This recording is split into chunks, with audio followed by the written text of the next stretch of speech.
Farming is a tough vocational career, and the average age of farmers is now over 60 years of age. The same is true for family businesses, who are set to suffer disruptive death taxes too.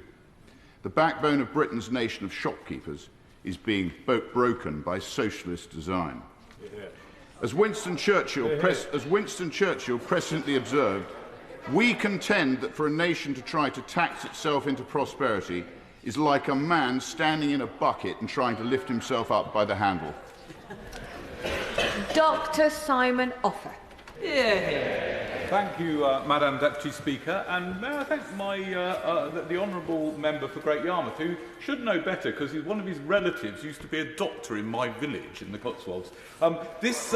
I and the rest of this country have waited for this budget for 14 years. I've worked as a GP all that time, and I've just watched with horror as our NHS has gone from being the best in the world, as it was in 2010, to a service on its knees. For 14 years, I've watched the gap between rich and poor in this country grow wider and wider. For 14 years, I've watched the fabric of our schools and the NHS fall apart. So I really welcome this budget that lifts the curse of low pay, that invests in the special educational needs of our children, the budget that will finally compensate those who have been wronged by an infected blood scandal. It's a budget that will rebuild Britain.